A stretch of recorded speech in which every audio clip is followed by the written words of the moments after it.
Fala pessoal, Gustavo Lima aqui e hoje vamos para a nossa quarta aula aqui do canal, tá? Vamos falar de um assunto bem interessante, bem relevante, que é como aumentar o volume da tua coxa, tá? É algo muito mais buscado pelas mulheres, né? Mas homens ainda também buscam, mas não tanto igual as mulheres. E é um assunto bem interessante porque tem alguns detalhes que acabam sendo bom vocês saberem, para que isso aumente, né, o conhecimento que vocês têm e consigam aplicar na rotina de vocês, aumentando assim o volume da tua coxa, tá? Tem uns detalhes específicos que quando vocês souberem, vai ajudar demais nisso.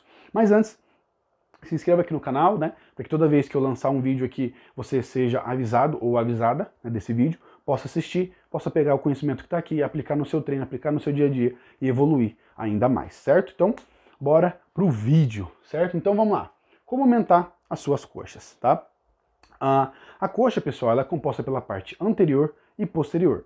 Muitas vezes, né, principalmente as mulheres, quando vão posar, né, se é fisiculturista, por exemplo, atleta, ou praticantes convencionais, mas quando se olham no espelho, elas conseguem ver um volume muito grande para a parte anterior, ou seja, para a coxa, né, parte anterior muito grande, mas quando elas posam de lado ou de costas, parece que esse volume some, né, parece que a proporção cai muito. E por quê? Porque geralmente, naturalmente, né, o volume de trabalho para a coxa é muito maior para a parte anterior do que a parte posterior. Eu vou explicar para vocês aqui o porquê disso. Então, eu trouxe uma anatomia básica dos músculos, só para vocês entenderem, que isso é essencial que vocês saibam, tá? Só para vocês verem também depois entender o exemplo que eu vou dar aqui para vocês. Então, ó, parte anatômica, né? A parte anterior da tua coxa, pessoal, ela é composta pelo quadríceps, né? O músculo principal aí é o quadríceps, que é formado por 4 músculos. Existe hoje na literatura, né, um quinto músculo aí, mas vamos partir de um pressuposto onde ainda temos 4 músculos, só para vocês entenderem de uma forma um pouco mais simples e mais rápida, tá? Então nós temos aqui o vasto medial, que seria um músculo mais interno da tua coxa. Nós temos o reto femoral, que é um músculo mais ou menos ali no meio da tua coxa. O vasto intermédio, que é um músculo que fica embaixo do reto femoral. Então, quando você bate no Google é difícil você ver, mas ele é um músculo profundo, né? E temos o vasto lateral, que quando você posa, por exemplo, ou contrai, né, o quadríceps, é aquela voltinha que tem na parte lateral ali, é o vasto lateral. Aqui eu coloquei o sartório e o tensor da face lata, que no caso aqui eu me refiro à banda do trato iliotibial, que são músculos que envolvem o quadríceps, tá? Mas os principais aqui é o quadríceps, certo? Então aqui seriam aí a base anatômica da parte anterior da tua coxa.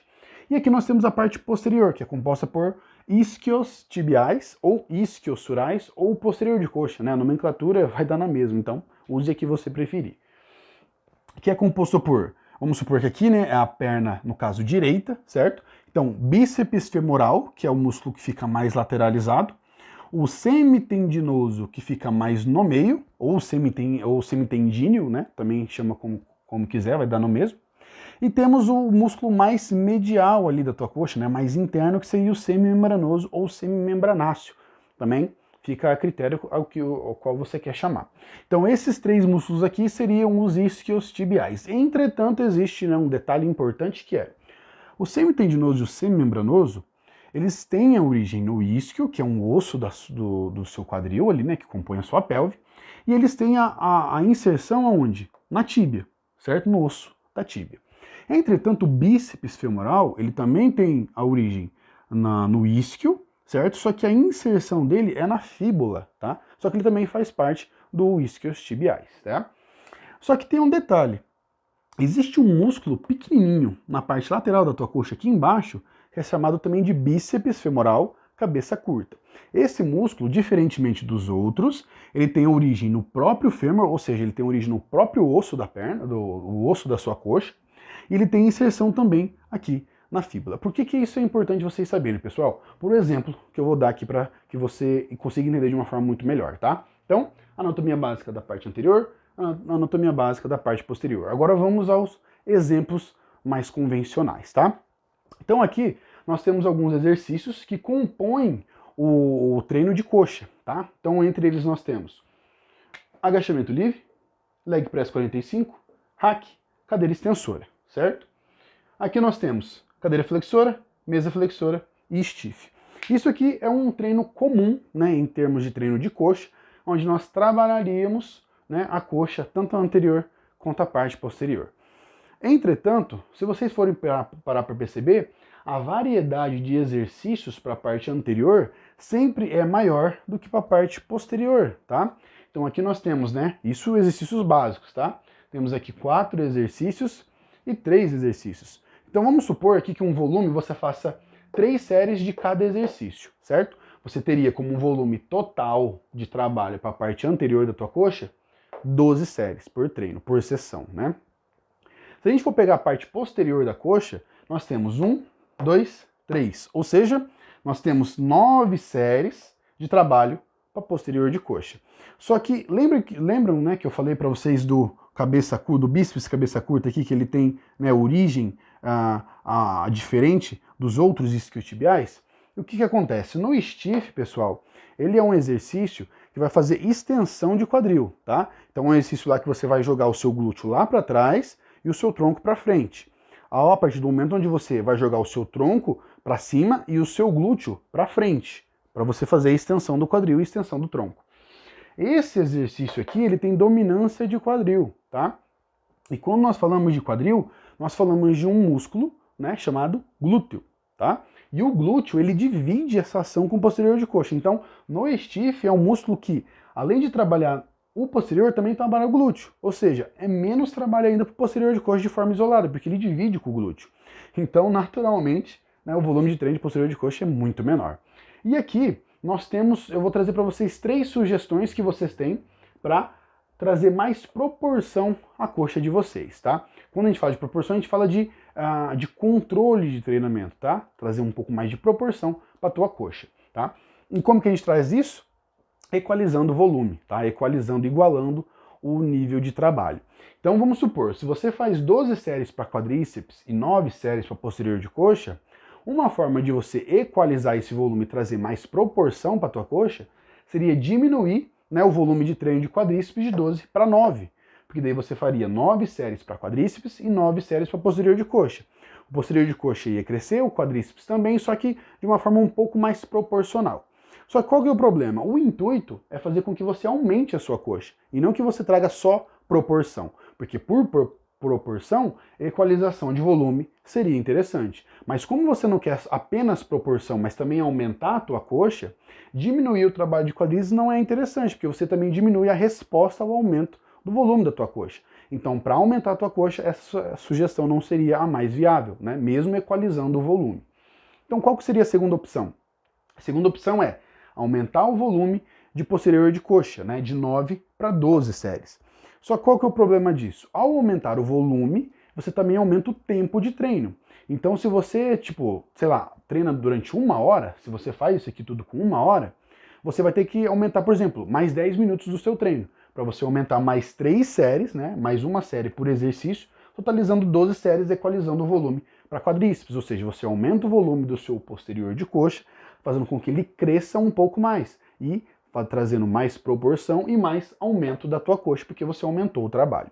Só que tem muitas pessoas que acabam não tendo esse tempo, tipo, ó, Gustavo, eu tenho 1 hora e não tenho mais tempo, né, só 1 hora, não consigo adicionar 10 minutos. Qual que é a sugestão então que eu dou para você? Ainda assim, foca no aumento do trabalho de posterior de coxa, só que com o uso de técnicas avançadas, né? E qual que é a sugestão aqui então? Bom, vamos supor lá que você faça 3 séries, né, por exercício com 1 minuto e meio de intervalo. Supondo, tá? Vamos supor que você faz isso. Então você faz a primeira série de cadeira flexora, tá? Entre 10 a 12 repetições, dá 1 minuto de intervalo. Faz a segunda série, 1 minuto de intervalo e faz a terceira série. Na terceira série, o que você vai fazer? Você vai contar 30 segundos no teu relógio, tá? Apenas 30 segundos, e vai fazer mais uma série. Fez essa série, você vai flexionar o seu joelho lá fazendo um movimento até você não aguentar. Pô, fiz, flexionei o joelho, não consegui fazer mais? Pum, beleza. Chegou na fadiga momentânea concêntrica, tá? O que você vai fazer? Cronometra 30 segundinhos ali de novo e faz novamente mais uma série para cadeira flexora. Ao totalizando o quê? Você fez 3 séries para cadeira flexora, mais 2 séries, totalizando 5 séries. Então aqui seria 11 séries no total. Você precisa fazer mais uma para fazer o quê? Complementar e chegar nas 12. O que você faz então? Na mesa flexora você faz a mesma coisa. Você fez a primeira, segunda e a terceira série, né? Deu 1 minutinho e meio lá de intervalo, convencional. Na terceira série você faz a mesma coisa. Cronometra 30 segundinhos ali no seu relógio, Deu os 30 segundos, vai e faz o exercício novamente. Flexionou, não deu para subir mais? Pum, pronto, acabou o exercício. Você adiciona mais uma série aqui, 2 séries aqui com mais uma aqui, 3 séries, totalizando 12 séries no total. Ou seja, você equalizou o volume de trabalho utilizando técnicas avançadas, o que não vai fazer com que o seu tempo de treino aumente. Por quê? Porque você deu apenas 30 segundos de intervalo de uma série a outra para adicionar esse volume. Essa técnica, pessoal, se chama rest pause. É uma técnica que traz para você um aumento de volume de treino sem aumentar de forma demasiada o seu tempo disponível para treinar, certo? E isso aqui vai garantir com que você equalize o volume de trabalho, faça também 12 séries para posterior de coxa e consiga aumentar o volume da tua coxa. E o detalhe, por que eu falei para vocês, né, uma sugestão para vocês fazer na cadeira ou na mesa? Porque o stiff, lembrem-se, né, divide o trabalho com o glúteo. Então, se a gente for aplicar mais volume no posterior de coxa, temos que utilizar exercícios que trabalhem ele de uma forma mais isolada.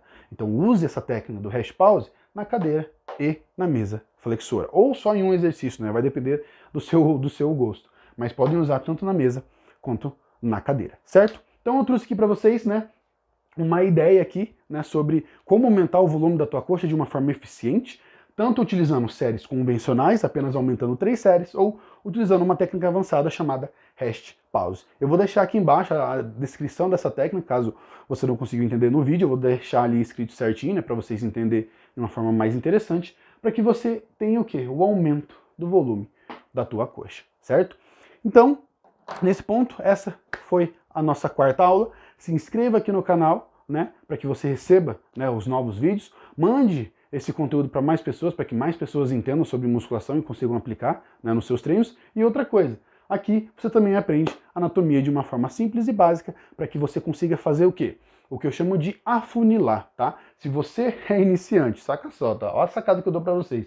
Se vocês são iniciantes e já estão aprendendo uma forma de aumentar o volume de trabalho para que vocês atinjam mais hipertrofia e traz mais proporção para o seu físico, e entendem um pouco mais de anatomia sobre o músculo que você está trabalhando, muito provavelmente a pessoa que vai prescrever os treinos para você vai ter que entender muito mais do que isso aqui. Então você vai fazer uma espécie de afunilar as informações e atingir os melhores resultados e, obviamente, buscando aí os melhores profissionais e os melhores trabalhos para você. Certo? Então, espero que tenham gostado. Fiquem ligados, né, para os próximos vídeos e até mais. Legalzinho o desenho.